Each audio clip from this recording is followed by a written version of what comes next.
আমি রাগ করে বাপের বাড়ি চলে এসেছি। আসার আগে একটা চিঠিও লিখে এসেছি যেন ওই হনুমানটা আমাকে নিতে না আসে এবং আমাকে যেন ফোনও না করে। আমি আর ওর সংসারে ফিরে আসব না। এইসব হাবিজাবি লিখে এসেছি, আর কিছু শান্তিদায়ক কাজও করে এসেছি। ফ্রিজে সব খাবার ফেলে দিয়ে এসেছি যেন সে আজ রাতে না খেয়ে থাকে। কাল থেকে সে হোটেলে খাবে, তারপর ওর পেট খারাপ করবে, তাই ওষুধের বক্সটাও লুকিয়ে রেখে এসেছি। ওর সব শার্ট, প্যান্ট ও লুঙ্গি সহ সব কাপড় পানিতে চুবিয়ে রেখে এসেছি যেন ওই সব ওর ধুয়ে শুকিয়ে আয়রন করতে কষ্ট হয়, আর রাতে ঘুমানোর জন্য যেন লুঙ্গি না পায়। বলে কিনা বউ ছাড়া এসে দিব্যি চলতে পারবে। চল এখন একা একা। আমি তো চলেই এসেছি। এখানে আসার পর একা এসেছি বলে আম্মু অনেক ঝাড়খানেক প্রশ্ন করলো, যেন আমি কিনাতে কি অপরাধ করে এসেছি। এমন মা পৃথিবীতে এক পিসি আছে যে নিজের মেয়ের থেকে জামাইকে বেশি বিশ্বাস করে। অসহ্য। সারাটা দিন এইসব 7-5 ভেবেই শেষ করলাম। সন্ধে হতেই বেশ খুশি খুশি লাগছে, কারণ এই সময় রোদ্দুর বাসায় ফেরে। আজ বাসায় ফিরে দেখবে ওর বউ পালিয়ে গেছে। কি মজা! পালানোর শব্দটা খুব একটা ভালো শব্দ নয় মনে হয়, তাই পালানোটা বাদ। আসলে তো আমি রাগ করে এসেছি, এটাকে কি পালানো বলা যাবে? বাসায় ফিরে হতভাঙা লুঙ্গিটাও পাবে না। লুঙ্গি পানিতে চুবিয়ে এসেছি। অফিসে যে প্যান্ট পরে গেছে, সারা রাত হয় সেই প্যান্ট পরে থাকতে হবে, না হয় বস্ত্রহীন। কি মজা! এইসব ভেবে বেশ শান্তি লাগছে। বউ ছাড়া নাকি ওর দিব্যি চলবে। চল এখন লুঙ্গি ছাড়া। রাত 8টা বাজে, সে বাসায় কোনো খাবার পাবে না, এমনকি বিস্কিটের কৌটাও লুকিয়ে রেখে এসেছি। কি মজা! বলে কিনা বউ ছাড়া তার দিব্যি চলবে। এখন শুধু বউ নয়, খাদ্যদ্রব্য ছাড়াও চল। 9টা বাজে, বউ ছাড়া নাকি তার দিব্যি চলবে। চল এখন লুঙ্গি, খাবার, ওষুধ সব কিছু ছাড়া। আমি ছাড়া রাতে ওকে সূরা মুলক তিলাওয়াত করার কথা কে মনে করিয়ে দিবে? নিচ থেকেই পড়ে নিক এখন থেকে। রাত 10টা বাজে, এতক্ষণে খালি পেটে ওর পেটে অ্যাসিডিটি শুরু হয়ে গেছে। শুধু কিন্তু ওষুধ খুঁজে পাবে না। সারা রাত পেটে অ্যাসিডিটি নিয়ে সে নিশ্চিত ঘুমাতেই পারবে না। কি মজা! বলে কিনা বউ ছাড়া ওর দিব্যি চলবে। এখন পেটে অ্যাসিডিটি নিয়ে দারুণ করে চল। হতভাগা ফজরের সালাদ বাসায় বাসায় পড়ার জন্য ওকে আর কেউ বকা দেবে না। আমি ছাড়াও আরামেই থাকবে। রাত 11টা বাজে, কিন্তু আমার ঘুম আসছে না। হঠাৎ মনে হলো ওর ঘুম না হলে ওর ভীষণ মাথা ব্যথা করে। ওর মাইগ্রেন আছে। মাথা ব্যথায় সে খুব কষ্ট পায়। ওষুধগুলো লুকিয়ে রেখেছি। এটা করা ঠিক হয়নি। ফোন করে না হয় বলি যে ওষুধের বক্স ফ্রিজের পেছনে লুকিয়ে রেখেছি। না থাক, বলবো না। বউ ছাড়া যদি ওর চলে তাহলে ওষুধের ব্যবস্থাও করে নি। সে তো একটিবারও আমাকে ফোন করেনি, তাহলে আমি কেন যে ফোন করব? বর ছাড়াও আমারও দিব্যি চলবে। রাত 12টা বাজে, মরার ঘুম কেন আসছে না? এই 1 বছরে ওই হনুমানটার সাথে থেকে থেকে দেখেছি আমার বদ অভ্যাস হয়ে গেছে। একলা ঘুমই আসছে না। ধ্যাত্তেরি, সারা রাত কি জেগেই কাটাবো নাকি? একটা রাত না হয় জেগেই পার করলাম, কিন্তু রোজ যদি ঘুম না আসে তাহলে কি করব? ওকে তো চিঠিতে লিখেছি যে আর কখনো ফিরে যাব না, আর ওকেও নিতে আসতে বারণ করেছি। সত্যি যদি নিতে না আসে তাহলে আমার কি হবে? মান সম্মান বিসর্জন দিয়ে হ্যাংলার মতো তো আর যেতে পারি না। কি করতে যে রাগ করে এলাম, কিন্তু চিঠিটা না লিখলেই পারতাম। আর ওই মহাপুরুষও কি বেয়াদব যে চিঠিতে যা লিখেছি সেটাই অক্ষরে অক্ষরে পালন করছে। অন্য কথা বললে তো উনি এক কান দিয়ে শোনেন আর অন্য কান দিয়ে বের করে দেন। আর এটার বেলায় দেখছি হাদিসের মতন পালন করছে। আসলে সে আমাকে ভালোই বাসে না।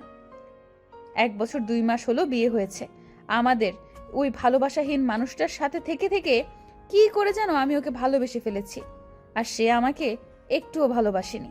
এসব থেকে নিজের জন্য দুঃখ পেয়ে কান্না আসছে। শব্দ আম্মুর। আম্মুর পছন্দেই আমার বিয়ে হয়েছে। আমি ওই হনুমানকে বিয়ে করব না বলে বিয়ের দিন খুব কেঁদেছিলাম। সব ভেবে আম্মুর উপর খুব রাগ হচ্ছে। এখনই আম্মুকে ডেকে এর হেস্ত নেস্ত করেই ছাড়বো, কিন্তু এত রাতে ঘুম থেকে ডাকা বোধহয় ঠিক হবে না। সকাল হোক, এর হেস্তনেস্ত করেই ছাড়বো। রাত 1টা বাজে, হনুমানটা ঘুমিয়েছে কিনা কে জানে। ওর মনে হয় খুব খিদে পেয়েছে। না খেয়ে এতক্ষণে ওর পেটে অ্যাসিডিটি শুরু হয়ে গেছে মনে হয়। অ্যাসিডিটি নিয়ে ওর মনে হয় ঘুম আসছে না। তাহলে এতক্ষণে ওর মাইগ্রেন শুরু হয়ে গেছে। একবার ফোন করব? না থাক, ওর তো বউ ছাড়া দিব্যিই চলবে। সে তো পারতো একটিবার আমাকে ফোন করতে, কিন্তু করেনি। মানুষ কত খারাপ হলে নিজের বউয়ের খোঁজ নেয় না। এসব স্বামীদের পুলিশে দেওয়া উচিত। রাত 2টা, 3টা, 4টা, 5টাও শেষ, এখন 6টা বাজে। সারাটা রাত একটা মিনিটও ঘুমাইনি। ওকে শিক্ষা দিতে গিয়ে আমি নিজেই শিক্ষিত হয়ে গেছি। এখন তো দেখছি ওর বউ ছাড়া দিব্যিই চলছে, কিন্তু আমারই বয়স ছাড়া চলছে না। এসব ভেবেই কান্না পাচ্ছে। 7টা বাজে। হনুমানকে না ডাকলে তো ওর ঘুম ভাঙে না। তাহলে অফিসে যাবে কি করে? একবার ফোন করে ডেকে দিই না হয়। না থাক, ওর তো বউ ছাড়াই দিব্যি চলবে, তাই অফিসকেও চালিয়ে নেক। সকাল 8টা বাজে। সে ঘুম থেকে উঠলো নাকি সারা রাত মাইগ্রেন নিয়ে বসেছিল কে জানে। অফিসে লেট পৌঁছালে বসের ঝাড়ি শুনতে হবে। একবার না হয় ফোন করে বলি। না থাক, বউ ছাড়া তো ওর দিব্যি চলবে। এখন বউ ছাড়া ঝাড়ি খেয়ে চলুক। খালি পেটে ঝাড়ি খেয়ে পেট ভরুক, মহাপুরুষের ধ্যাত্তেরি। কিচ্ছু ভাল লাগছে না। একটিবার আমাকে ফোন করলে কি হয়? আজব মানুষ একটা। সব দোষ আম্মুর। এমন কেয়ারলেস ছেলেকে আমার গলায় ঝুলিয়ে দিয়েছে। এখনই আম্মুর সাথে এর বোঝাপড়া করব। আম্মুর রুমে গিয়ে বললাম, তুমি পৃথিবীতে আর কোনো ছেলে খুঁজে পাওনি আমার গলায় ঝোলানোর জন্য? কেন, কি হয়েছে?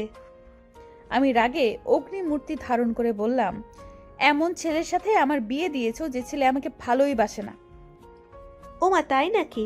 কিন্তু রোদ্দুর তো বললো তুই নাকি ওকে ভালোবাসিস না। ওই হনুমানটা তাই বলেছে? তো এতই যখন ভালোবাসে, তাহলে কাল থেকে একটিবারও আমাকে ফোন করে আমার খোঁজ নেয়নি কেন? সে তো বললো তুই নাকি বারণ করেছিস। সে তোমাকে ফোন করেছিল? হ্যাঁ, রাতেই ফোন করেছিল। কই, আমাকে তো বলনি। তুই তো বললি তোর আপুর জন্য তোর মন কেমন করছিল, তাই এসেছিস। ঝগড়া করে এসেছিস সেটা তো বলিসনি। এটা বলার কি আছে? ওই হনুমানের অত্যাচারেই তো আসতে বাধ্য হয়েছি। সেজন্যই ভাবছি তোকে আর ওখানে ফিরে যেতে হবে না। কেন? ভাবছি তোকে ডিভোর্স করিয়ে আবার বিয়ে দেব। এই আম্মু, তুমি আমার সংসার ভাঙার ষড়যন্ত্র করছো নাকি? তুই তো বললি রোদ্দুর তোকে অত্যাচার করে, তাই ডিভোর্স করিয়ে রোদ্দুরকেও একটা ভালো মেয়ে দেখে বিয়ে দেব। কি বললে? আমি ভালো মেয়ে নই? আমার স্বামীকে আবার বিয়ে দেবে? এই, তুমি আসলে আমার নিজের মা তো? আমার ডাউট হচ্ছে। তুই তো তোর স্বামীকে ভালোবাসিস না। কে বললো তোমাকে? তোর ভাবভঙ্গিমা তো তাই বলছে। তাই বলে তুমি আমার সংসার ভাঙার ষড়যন্ত্র করবে? এই, তুমি নিশ্চয়ই আমার নিজের মা নও। বলো, আমার মাকে কোথায় গুম করে রেখে আমার বাবাকে বিয়ে করেছো? এবার আম্মু বেশ রেগে গিয়ে বলল, ফালতু কথা বলবি না অবনী। আমার সংসার ভাঙার ষড়যন্ত্র করে নিজের স্বামীকে বিয়ে দিতে চাইছো? এটা কোনো নিজের মা করতে পারবে? তোর মাথার তার ঢেলা, সেটা তো তোর জন্মের পর থেকেই জানি। এখন দেখছি তোর সেই ঢেলা তার খুলে পড়ে গেছে। কি বললে? ছোটবেলা থেকেই তুই আমাকে জ্বালিয়ে ছাই কয়লা এইসব করেছিস। এখন আবার ওই সরল ছেলেটার পেছনে লেগেছিস। এই তুই বড় হবি না কখনো? ছি, আমি খারাপ আর ওই হনুমানটা সরল। সে যদি সরল হয় তাহলে গোটা পৃথিবীর জটিল কে?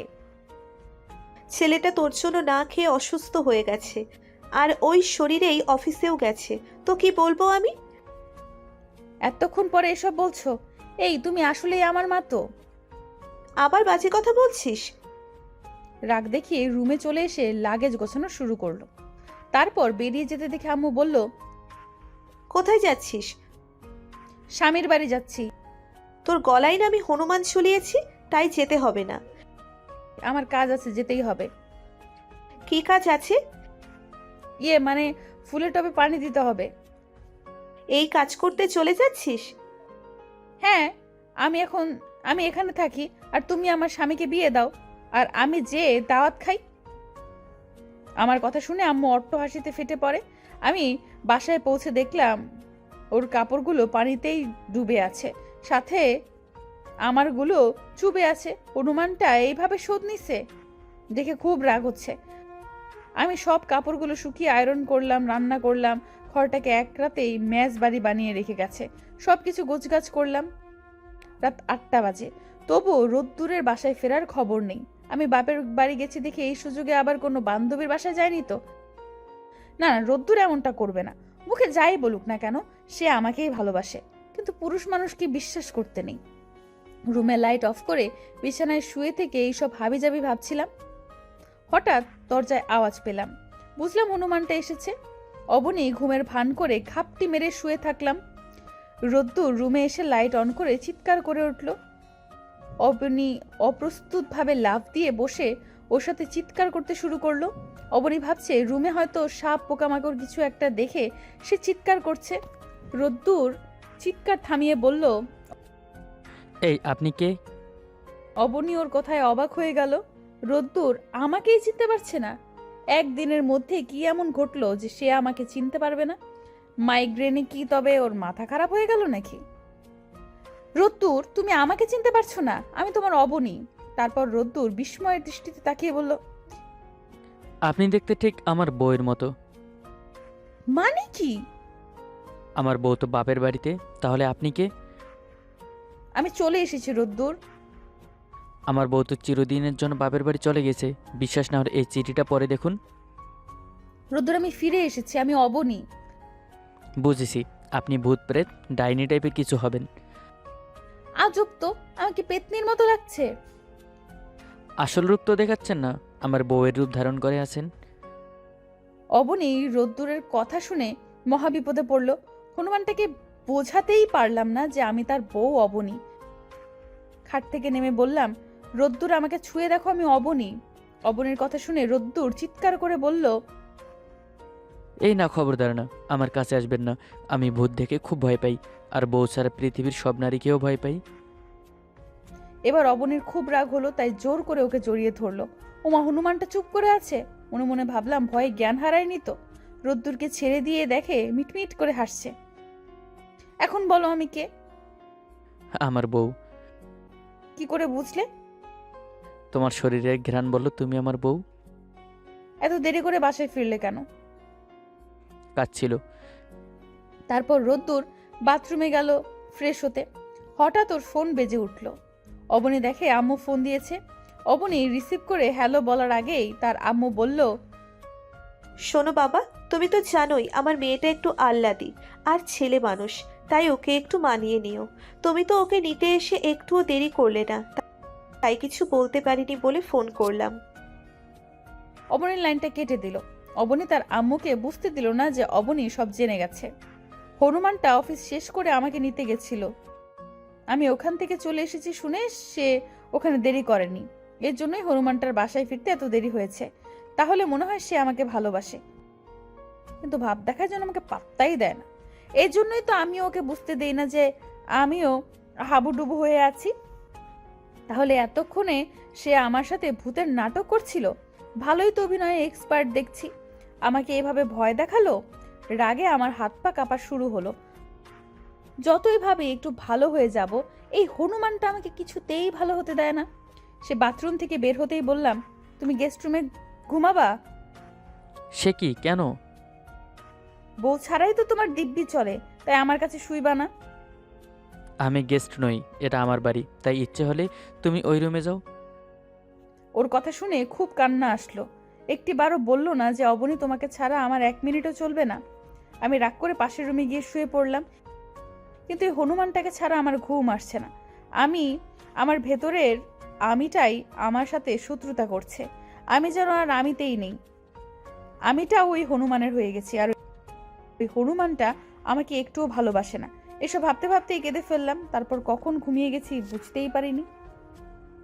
বউ ছাড়া আমার দিব্যি চলবে, কিন্তু এই তার ছাড়া পাগলি অবনীকে ছাড়া আমার 1 সেকেন্ডও চলবে না। আর এই কথাটা আমার পাগলিটা একদমই বোঝে না। সেদিন বার ছিল সোম, সময় তখন রাত 11:40, মানে সোমবার যায় আর 20 মিনিট পরই হয়ে যাবে মঙ্গলবার। আমি তখন ছিলাম রমনা পার্কের একটু পাশে, দূর সড়কের পাশে ফুটপাতে। সাথে ছিল 1 কাপ চা, আর মাথায় ছিল অগণিত চিন্তা। তখন আমার থেকেও আমার হাতে থাকা কাপটারও মূল্য বেশি ছিল। খুব সুখেই ছিলাম। মা বাবা আর ছোট বোনকে নিয়ে আমাদের পরিবার ছিল। প্রয়োজন মতো বাবার সম্পত্তি ছিল, বেশিও না আবার কমও না। খেয়ে দিয়ে ভালোভাবে থাকার পরেও কিছু অংশ থাকার মতো ছিল বাবার আয়। আমার বাবা একজন ডাক্তার ছিলেন, আদরের মা ছিলেন গৃহিণী, আর সোহাগিনী বোনটা ছিল আমার ছোট। খুনসুটি ভালোবাসা ছিল আমাদের। আদর, সোহাগ, ঝগড়া সবই ছিল বিভেদ ছাড়া। ভালোই ছিলাম, কিন্তু হঠাৎ করেই আমাদের এই সুখের পরিবারে পড়ল এক অসাধু ছায়ার থাবা। শুধু আমাদের পরিবার নয়, তখন নিস্তব্ধতার জেলে বন্দী হয়ে গিয়েছিল সারা পৃথিবী। হ্যাঁ, সেই অসাধু ছায়াকে বিজ্ঞানীরা ভাইরাস বলেই সম্বোধন করেন, আর তার নাম ছিল করোনা। চারিদিকে ভয়ভীতি, সংশয়, সবার মনে বিরাজ করছিল আতঙ্ক। সে সময় আমি জীবনে প্রথম আমার বাবাকে এত চিন্তিত হতে দেখেছি। জিজ্ঞেস করেছিলাম, কি হয়েছে বাবা, খুব চিন্তিত দেখাচ্ছে তোমাকে। তখন বাবার জবাবটা ছিল, দেশের অবস্থা কী হয় কে জানে। আমাদের দেশের মানুষই বড়ই বোকা, কিচ্ছু সহজে মেনে নিতে পারে না। এত বড় একটা ভাইরাসকেও নিয়ে তারা করছে ঠাট্টা। প্রথমে আমিও করোনাকে তেমন ভাবে নেইনি, কিন্তু যখন আমার বাবার মুখে এমন কথা শুনেছি তখন আমাকে ভাবতে বাধ্য করেছে। আমার বাবা কোনো রোগকেই তোয়াক্কা করতেন না। ব্যাস, আমার ভাবনা এতটুকুতেই সীমাবদ্ধ ছিল, কিন্তু ভাবতেই পারিনি যে সে ভয়ঙ্কর কিছু এতটাই ভয়ঙ্কর হবে যে আমার থেকে আমার মা বাবাকে কেড়ে নেবে। বাবার যখন করোনা পজিটিভ ছিল তখন আমাদের বাবা কিছু না বলে আমাদের থেকে দূরে ছিলেন। মাকে নিয়ে বলেছেন শুধু একটা কাজের জন্য কিছুদিন বাইরে থাকতে হবে, বেশি দিন না। কিন্তু কে জানতো সেই দূর যে এতটা দূরে হবে যে তারা আর আমাদের কাছেই ফিরবেন না, সেটা বুঝিনি। সেদিন আমি আর আমার বোনকে ছেড়ে বাবা মা চলে যান। শেষবারের মতো মাকে একবার ছুঁয়েও দেখতে পারিনি। বাবা মায়ের মৃত্যুটা আমার বোন মেনে নিতে পারছে না, সারাক্ষণ মনমরা হয়ে থাকে, ঠিকমতো কথা বলে না। তাকে স্বাভাবিক করতে হলে আমাকে শক্ত থাকতে হবে। সে বেশিরভাগ সময় অসুস্থ থাকে। তার চিকিৎসার পেছনে খরচ করতে করতে এখন সব সময় যায় অবস্থা। হাতে থাকা শেষ কিছু টাকা শেয়ার বিজনেসে লাগিয়েছিলাম, সেই মূল্যটা বুঝি হারালাম। 10 লক্ষ থেকে 7 লাখে নেমে এসে বাড়ার কোনো নামই নেই। বোনটা কিছু সুস্থ হলেও অসুস্থ হয়ে পড়েছে আমাদের আর্থিক অবস্থা। আমি কি করব না করব কিছু বুঝতে পারছি না। শুধু দেখছিলাম আমি আস্তে আস্তে কাঙ্গাল হচ্ছি, আমার বরবাদই দেখছি। আমি বরবাদ হলেও আমার বোনকে কোনোভাবে কষ্ট দেওয়া যাবে না। তাকে আমি রাজকন্যার মতো রাখবো, কিন্তু কিভাবে? এসব অগণিত ভাবনার কান্না ছিল। হাতে থাকা ঘড়ির দিকে তাকিয়ে দেখি সোমবার যাওয়ার আর 1 মিনিট, মানে 11:59। ঘড়ির দিকে তাকিয়ে আছি, ঘড়ির 3টি কাটাই যখন ঠিক 12টায় অনুভব করলাম কেউ আমার পেছনে থেকে রাখছে। মাথা ঘুরিয়ে পেছনে চোখ তুলে তাকিয়ে দেখলাম হলুদ ড্রেস পরা একটা মেয়ে। আপনি কাঁদছেন? চোখের পানি মুছতে মুছতে বললাম, কই না তো। হ্যাঁ, সেটা দেখতেই পাচ্ছি। কি হয়েছে, খুলে বলা যাবে? না কিছু না। আপনি এত রাতে একা বাইরে কেন? বাসায় যান। ঢাকার মতো শহর এভাবে রাতে বাইরে থাকাটা নিরাপদ নয়। আমি আপনাকে আমার বাড়ির ব্যালকনি থেকে অনেকক্ষণ ধরে দেখছি। গরম চা ঠান্ডা হয়েছে, চা বিক্রেতা চা বিক্রি শেষে চলে গেছে, শুধু আপনি রয়ে গেলেন, আর রয়ে গেল আপনার কান্না। তাই ধৈর্য আর না ধরতে পেরে এসে জিজ্ঞেস করলাম, কেন কাঁদছেন? ও আমি কি এখানে বসতে পারি? হ্যাঁ নিশ্চয়ই। মেয়েটা আমার পাশে ফুটপাতে বসলো। হ্যাঁ, এবার বলেন কি হয়েছে? কি বলবো, করোনায় বাবা মাকে একসাথে হারিয়েছি, বোনটা অসুস্থ, তাকে নিয়ে চিন্তিত। ব্যবসা ভালো চলছে না, সব মিলিয়ে কষ্টে আছি। বাসায় কান্না করলে বোনটা আরও ভেঙে পড়বে, তাই বাইরে আসলাম। সরি, শুনে মন খারাপ লাগারই কথা, কিন্তু কি আর করার, মৃত্যু তো অপধারিত, তাই না? সেটা তো অনেক আগে থেকেই ঠিক করা। এসব নিয়ে ভেঙে পড়বেন না, বরং চিন্তা করেন বোনকে নিয়ে সুখের নতুন একটা জীবন শুরু করার। আপনি বড় না বোন? আমি বোনকে বিয়েও দিতে হবে, কত দায়িত্ব আপনার উপর, তাই না? হুম। চা খাবেন? না, আমার উঠতে হবে, বোন বাসায় একা, রাতও হয়েছে অনেক। আচ্ছা ঠিক আছে, কপালে থাকলে দেখা হবে, ভালো থাকবেন। আসি। হুম। বলেই আমি চলে আসলাম বাসায়। তারপর আর বাসা থেকে বের হয়নি। আজ 10 দিনের মতো হবে। এখন সব কিছু স্বাভাবিক, শুধু আমি ছাড়া। বোনটাও কিছুটা স্বাভাবিক হচ্ছে আস্তে আস্তে। রান্না করতে পারি না, বোনকে কাজ করতে দেই না, তাই বাইরে থেকে খাবার আনতাম, কিন্তু টাকাটা আস্তে আস্তে ফুরিয়ে যাচ্ছে। এভাবে আর বেশি দিন চলা যাবে না, বোনের জন্য হলেও ভাবতে হবে। তাই আজকে বেরিয়ে পড়লাম কাজের সন্ধানে। ঝেড়ে ফেলে মাথা থেকে মা বাবার কথা, ঝেড়ে ফেলে সেই সোমবারের কথা। সারাদিন এদিক সেদিক ঘেটে ঘেটে যখন কোনো কাজ পাইনি, তখন মনে হলো এতদিন খাবার অর্ডার করে এনে খেয়েছি। কেননা নিজের খাবার সহ আরও অন্যান্য মানুষের খাবারও আমি ডেলিভারি দেই। যেমন ভাবা তেমন কাজ। আমি হয়ে গেলাম ফুড পান্ডা রাইডার। নিজের বাইক থাকায় আর কোনো অসুবিধা হয়নি, কিন্তু এভাবে বেশি দিন চলবে না। ডেলিভারির কাজ করে নিত্যদিনে খরচটা চালাতে পারি, আর বোনকে একটু সময় দিতে পারি, ব্যাস। যাই হোক, সময় এলে দেখা যাবে। যাক বাবা, আপনাদের সাথে কথা বলতে বলতে ফোনের নোটিফিকেশন বেজে উঠল। খাবার পৌঁছাতে হবে এই ঠিকানায়, ছুটে চললাম। এই তো কাজ। রেস্টুরেন্ট থেকে খাবারের ব্যাগটি নিয়ে চলে গেলাম সেই ঠিকানায় যেখান থেকে এসেছে অর্ডার। দরজার সামনে দাঁড়িয়ে কলিং বেল চাপতেই ভেতর থেকে কেউ একজন বলল, আসছি। আমি অপেক্ষা করলাম প্রায় 2 মিনিট পর বুঝতে পারলাম কেউ দরজাটা খুলছে। যে দরজাটা খুলছে তাকে খুব চেনা চেনা মনে হচ্ছে। বাদ দেই। ম্যাম, ফুড প্যান্ডা অর্ডার ছিল। হ্যাঁ, আমিই করেছি। তার আগে সেটা বলুন, আপনি কেমন আছেন? জি ভালো, দুঃখিত ম্যাম, রাগ না করলে একটা কথা বলতাম। নিশ্চয়ই নিশ্চয়ই। আমি কি আপনাকে চিনি আগে থেকে? মেয়েটা মুচকি এসে আমার দিকে তাকিয়ে বলল। আসেন, ভেতরে আসেন বলছি। ভেতরে গেলাম। মেয়েটা আমার থেকে খাবার নিয়ে টাকা দিয়ে বলল, লেনদেন শেষ। এখন আসি পরিচয়ের কথায়। সেদিন রাতে না আপনার আমার সাথে দেখা হয়েছিল? ও হ্যাঁ হ্যাঁ, মনে পড়েছে। তো বোন কেমন আছে? হ্যাঁ, এখন একটু কিছুটা ভালো। খুশি হলাম শুনে। এই কাজে কতদিন হলো? আজ 3 দিন। ভালো। আপনার বাবা কি করতেন? একজন ডাক্তার ছিলেন। ও, ডাক্তারের ছেলে হয়ে হঠাৎ ডেলিভারির কাজ করতে আপনার কোনো অসুবিধা হচ্ছে না? অসুবিধার কি আছে? আমি কোনো কাজকেই ছোটো করে দেখি না। হালাল খাচ্ছি, এটাই অনেক। এখন সময় খারাপ যাচ্ছে, কিছুদিন পর ভালো হবেই আশা করি। ভালো ভালো। আচ্ছা, আমি এখন যাই। আচ্ছা। ছেলেটা চলে গেল, কিন্তু রেখে গেল আমার কাছে তার জন্য অনেকগুলো ভাবনা। তার চিন্তার কথা চোখে পড়ার মতো। খুব ভালো একটা ছেলে। তার আচরণ এবং কথাবার্তা আমাকে তাকে নিয়ে ভাবতে বাধ্য করে। বিশেষ করে তার বর্তমান অবস্থা। সে এখন কি করছে না করছে, সে কি সব কিছু সামলাতে পারছে, কত কি। এখন তো ঘুমাতে গেলেও তার কথা মনে হয়। ভালো লাগে তাকে নিয়ে ভাবতে।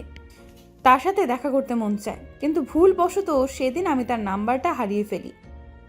তারপর কি প্রতিদিন খাবার অর্ডার করি, কিন্তু তার আর খোঁজ পাই না। কেটেছে আরও কয়েকটা দিন। ভার্সিটি যাওয়ার জন্য বাসা থেকে বের হয়েছি। এদিক সেদিক খোঁজার পরেও যখন আমি খুঁজে পাচ্ছিলাম না রিক্সা, তাই ভাবলাম উবার কল করি। উবার অ্যাপে ঢুকে রাইড রিকোয়েস্ট করলাম। কিছুক্ষণের মধ্যেই অ্যাকসেপ্ট হলো, আর কিছুক্ষণের মধ্যেই চলে আসলো গাড়ি। তড়িঘড়ি করে গাড়িতে আমি উঠলাম। ভার্সিটি গিয়ে আমি যখন ড্রাইভারকে ভাড়াটা দিতে যাব, তখনই আমি অবাক। আপনি? জি আমি। গাড়ি কিনে ফেলেছেন? গাড়িটা আগে ছিল, কিন্তু এরকম আইডিয়া মাথায় ছিল না। দুপুর 12টা থেকে সন্ধ্যা পর্যন্ত খাবার অর্ডার কম আসে, কিন্তু রাইডের রিকোয়েস্ট ঠিকই আসে। সন্ধ্যা পর্যন্ত আমি উবার রাইড করি, সন্ধ্যার পর ডেলিভারির কাজ করি। এভাবেই চলে মোটামুটি। ভালো লাগলো তোমাকে দেখে। আমারও। এখন আমি যাই। কিছু কথা আছে। বলতে পারেন। ভাবছিলাম কি, আজকে আর ভার্সিটিতে ক্লাস করব না। কেন? তোমার সাথে টাইম স্পেন্ড করব। কি প্রয়োজন? তোমার যত সময় ওভারে টাকা আসবে আমি তোমাকে সে টাকা দিয়ে দেব। শুধু আমি তোমার সাথে টাইম স্পেন্ড করতে চাই। সমস্যা নেই। বলতেই মেয়েটা খুব তাড়াতাড়ি করে আমার গাড়ির সামনে ছিঁড়ে বসে পড়লো। কোথায় যাবেন? তুমি যেখানে নিয়ে যাবে। মানে? মানে আমার এখন কোথাও যাওয়ার নেই, তাই এদিক সেদিক ঘুরবো। যেহেতু আপনার প্রয়োজন নেই, তাহলে আপনি ভার্সিটিতে ক্লাস করুন। আপনাকে শুধু শুধু এভাবে ঘুরি আমার কোনো লাভ নেই। টাকাটা না পেলে আমার চলবে, এতটুকু সময় আমি আমার বোনের সাথে সময় একটু কাটাতে পারবো। তাহলে বেশ, আমি তোমার বোনকে দেখব। কিন্তু কিন্তু কি? না, কিছু না, চলেন। বলে মেয়েটাকে নিয়ে বাসার দিকে রওনা হলাম। আমার নাম তানিশা। তানিম? আর বোনের? আনিশা। আরে বাবা, আমাদের তিনজনের নামে কত মিল। কিভাবে? এই তো তানিশা আনিশা, শুধু তো তয়ের জায়গায় অ। তানিশা আর তানিম ত দিয়েই শুরু, তো মিল আছে না? আছে। তানিশাকে নিয়ে বাসায় গেলাম। কলিং বেল বাজানোর সাথে সাথেই আনিশা এসে দরজা খুলে দিল। ভাইয়া তুমি এসছো? আমি এখন কল করতাম তোমায়। কেন, কি হয়েছে? না কিছু হয়নি, এমনি আমার ভালো লাগছে না তাই। ও, এই তো আমি চলে এসেছি। ইনি কে? এই, উনি হলেন তোমার বন্ধু, তোমাকে দেখতে এসেছেন। কেমন আছো আনিশা? ভালো, আপনি? হ্যাঁ ভালো। আচ্ছা আনিশা, তুমি ওনার সাথে গল্প করো, আমি একটু ফ্রেশ হয়ে আসছি। আচ্ছা। কিছুক্ষণ পর আমি ফ্রেশ হয়ে আসলাম। এসে দেখি তানিশা আর আনিশা খুব গল্প করছে, এবং আনিশার মুখের হাসি দেখে মন ভরে গেছে। আজ এতটা দিন ধরে মনমরা হয়ে থাকা আমার বোনের মুখে এক মুহূর্তে হাসি ফুটালো। ধন্যবাদ। দেরি হয়ে যাচ্ছে না? আপনাকে তো বাসায় যেতে হবে। না, আমি বাসায় জানিয়ে দিয়েছি যেতে দেরি হবে। তুমি অপেক্ষা করো, আমাদের অনেক গল্প বাকি আছে। আমি আমার রুমে এসে ফোন চালাতে ব্যস্ত হয়ে পড়ি। হঠাৎ ঘড়ি কাটার দিকে তাকিয়ে দেখি 2 ঘন্টা হয়ে গেছে। তাড়াতাড়ি রুম থেকে বের হয়ে বললাম, আপনি যাবেন না? বললাম তো দেরি হবে। আজ সারাদিন আনিশার সাথে আমি গল্প করব। তাই খুব ভালো হবে। আচ্ছা ভাইয়া, দুপুরে খাবার খাবে না? হুম। তাহলে আজকে 3জন একসাথে খাই। আচ্ছা, কি খাবে? আমি অর্ডার করে দিচ্ছি। অর্ডার মানে? বাইরে থেকে খাবার এনে খাই। আজ প্রায় 1 বছর হবে আনিশাকে কিচেনে যেতে দেই না। আমি রান্না জানি না। এভাবে হলে তোমাদের স্বাস্থ্যের কি হবে? কিছুই না। আচ্ছা থাক, আজ বাসায় রান্না হবে। কে রান্না করবে? আমি। তুমি গিয়ে বাজার করে নিয়ে আসো। লাগবে না। ভাইয়া অনেক দিন হয় রান্না করে খাই না, আজ খাই। আমি আর কিছু না বলে আনিশার দিকে তাকিয়ে চলে গেলাম বাজারে। কিছুক্ষণের মধ্যে বাসায় আসলাম। আনিশা চলে গেল রান্নাঘরে। ঘন্টা 2-1 পরে রান্না হয়ে গেল। আমার ডাক পড়ে। রান্না খুব ভালো হয়েছে। অনেকদিন পর বাসার খাবার খেয়ে মায়ের কথা মনে পড়ে গেল, কিন্তু কিছু বললাম না। আনিশা অনেক খুশি আজ। দুঃখের আঁচ পেতে দেওয়া যাবে না ওকে। খাবার দাবার শেষ করে তানিমকে বললাম, আচ্ছা তানিম, কেমন হবে 3জন পার্কে যাই? আমি না করলাম না। অনেকদিন আনিশাকে নিয়ে বের হয় না। আমরা একটা পার্কে আসি। হঠাৎ করেই আনিশা আমাকে জিজ্ঞাসা করে উঠল। আচ্ছা ভাবি। আমি অবাক, আবার খুশিও লাগছে। আমি আনিশাকে বললাম, সরি, আসলে বলতে চেয়েছিলাম আপনি কি আমার ভাবি হন, কিন্তু মুখ ফসকে ভাবি বলে ফেলেছি। কি বললে? না, ভাবি হই না। হওয়ার ইচ্ছা, কিন্তু তোমার ভাই পাত্তাই দেয় না।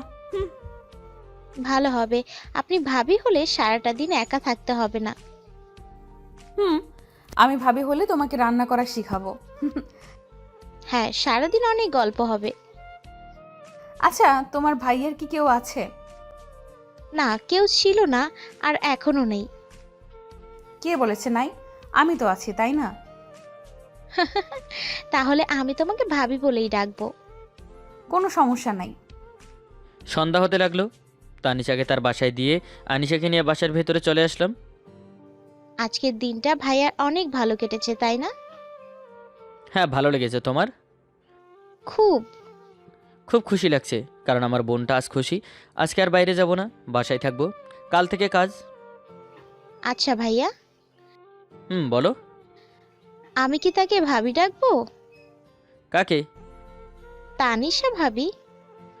আরে ভাবি কেন ডাকবে? তেমন কিছু না। আমার পরিচিত, তোমার কথা শুনে তোমাকে দেখতে এসেছে। ও আচ্ছা। তানিশা রান্না করে যাওয়া খাবার দিয়ে আমাদের রাতের আহারও মিটে যায়। খাওয়া দাওয়া শেষ করে একদমে সকালে উঠেই বেরিয়ে পড়ি কাজ এবং কাজের সন্ধানে। আজ একটা চাকরি ইন্টারভিউটা আমার প্রথম, কিন্তু দিয়ে মনে হলো ভালোই হয়েছে। এবার চাকরিটা হলেই হলো। আর সব কিছু ভালো যাচ্ছে আমার। আজ চেক করে দেখলাম হঠাৎ করে শেয়ারের টাকাটা বেড়ে গেছে, দ্বিগুণের চেয়েও বেশি। ভালোই হলো। উবারের কাজে লেগে পড়লাম। দুপুর 2:30 হলো। একটা আননোন নাম্বার থেকে কল আসলো। কল রিসিভ করলাম। হ্যালো কে? ভাইয়া, আমি। আনিশা, বলো। এই নাম্বারটা কার? তোমার ফোন কই? আমার ফোনে ব্যালেন্স নাই, তাই এই নাম্বারে কল দিলাম। এই ফোনটা কার? বাসায় আসবে না? ভয় পেয়ে গেলাম। আনিশা কোথায়? কেন, কোনো বিপদ আসলো না তো?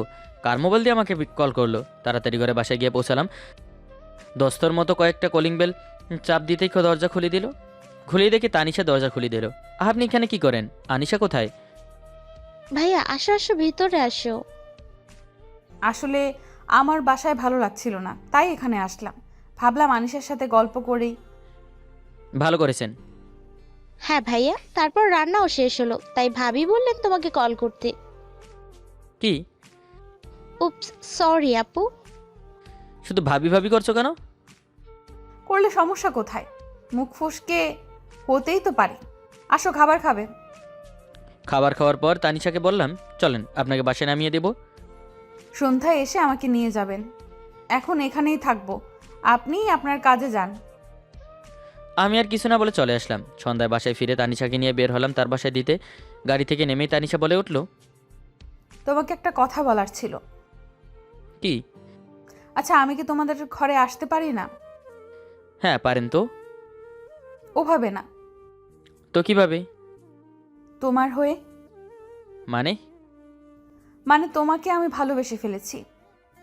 আমি আপনার একজন বন্ধু ভেবেছি, এর থেকে বেশি কিছু না। আর আমি এখন প্রেম ভালোবাসার কথা ভাবতেই পারবো না। প্রেম না, বিয়ে করে ফেলবো। আমি আমার বোনকে নিয়ে অনেক ঝামেলায় আছি, আপনার দায়িত্ব নেওয়া সম্ভব না। কেন, তোমার বোন কি তোমার কাছে বোঝা? একথা বলতে আমি তানিশার গালে একটা থাপ্পড় মেরে দেই। সে দৌড়ে বাসায় চলে গেলে আমিও চলে আসি। বাসায় আসতে আনিশা আমাকে জিজ্ঞেস করে, ভাইয়া আমি কি তোমার বোঝা হয়ে আছি? কি বলছো এসব? বোঝা হতে যাবো কেন? তুমি তো পর কেউ না, আমার বোন, তাই না? তবে একথা বলায় তাকে মারলে কেন? কাকে? আমি সব শুনেছি ভাইয়া। আমিই তাকে বলেছি মনের কথা তোমার কাছে প্রকাশ করার জন্য। সে করতে চায়নি, আমি তাকে জোর করেছি। সে ভয় পাচ্ছিল, তাই আমি তার সাথে ভয়েস কলে কন্ট্যাক্ট ছিলাম। তাকে ভালোবাসো না বললেই পারতে, মারার কি দরকার ছিল? আমার চোখ দিয়ে অজরে পানি আসতে শুরু হলো। তখনই একটা ফোনে মেসেজ আসলো। আমার চাকরিটা কনফার্মেশন মেসেজ দেখতে পাই। নিজের ব্যবহারের জন্য কাঁদছিলাম আর চাকরির জন্য খুশি হচ্ছিলাম। এই মেসেজটা যদি আরও 10 মিনিট আগে আসতো, হয়তো তানিশা আমার বুকে থাকতো। সারাটা রাত ঘুমাতে পারিনি। 1 তারিখ থেকে জয়েনিং, আর আজ 29 তারিখ। আজ আর কাল বাইরে যাব না, বাসায় আনিশাকে সময় দেব। আনিশার সাথে কথা বলতে গেলে সে আমার সাথে কথা বলতে চায় না। সে আগের মতো লাগছে তাকে মন গড়া। তাকে কিভাবে বোঝাবো আমিও তানিশাকে ভালোবাসি, কিন্তু আমি তাকে আপন করে নিচ্ছি না এই ভয়ে আমি তাকে সুখে রাখতে পারবো কিনা। আনিশা যে আমার বোঝা নয়, একটা দায়িত্ব। তানিশাকে আপন করলে দায়িত্বটা আরও বেড়ে যাবে। এক দায়িত্ব যে আমি ঠিকমতো পালন করতে পারছি না, তাকে কিভাবে বোঝাবো। কলিং বেল বাজলো। দরজা খুলে দেখি তানিশা আমার দিকে তাকিয়ে আছে। চোখ দুটো লাল হয়ে আছে, চোখের নিচে কালি পড়ে আছে। দেখে বোঝাই যায় সারা রাত কান্না করেছে। আজ যাওনি কাজে? না, কেন?